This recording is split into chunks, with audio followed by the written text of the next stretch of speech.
تو यहाँ पर एक और बात मैं करना चाहूँगा, जिस तरह के हमारे यहाँ अफ्तार का वक्त होता है ना, तो आवाम हमारी अफ्तार के वक्त में भी अजान का इंतज़ार करती है और सहर के वक्त में भी अजान का इंतज़ार करती है, जबकि इंतज़ार नहीं करना चाहिए, क्योंकि जो अजान दी जाती है ये नमाज की तरफ बुलाने के लिए होती है, सहरी या अफ्तारी के वक्त को बताने के लिए नहीं होती।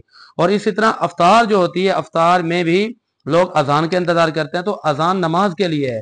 सहर व अफ्तार के जो औकात होते हैं उनको बताने के लिए आजकल दौरे जदीद है, कैलेंडर है, और उसके अलावा सायरन बजाए जाते हैं, तो उनका सहारा लेना चाहिए। और बिलखुसूस ये भी ख्याल रखना है कि जब हम अफ्तार करते हैं तो अफ्तार में बहुत ज़्यादा लोग ऐसे होते हैं कि दबा के बैठ जाते हैं, खाते हैं, तसल्ली से खाते हैं, फिर जाके नमाज पढ़ते हैं, जबकि रसूलुल्लाह की हदीस पाक है, बुखारी शरीफ के अंदर है, किताब उस्सियाम, बाब का नाम है बाबू ताजीलुल अफ्तार, इसके जेल 2 सफ़ा 692 है, हदीस नंबर 1856। और इसी तरह मुस्लिम शरीफ के अंदर भी ये रिवायत मौजूद है, जेल 2 सफ़ा 771, हदीस नंबर 1098।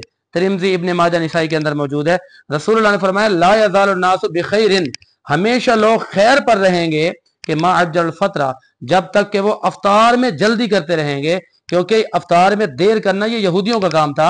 अफ्तार कैसे करनी है कि जब आप अफ्तार के लिए बैठते हैं तो थोड़ा सा पानी पी लें, शरबत ले लें, उसके बाद नमाज के लिए चले जाएं, नमाज के बाद आप सुकून से खाएं।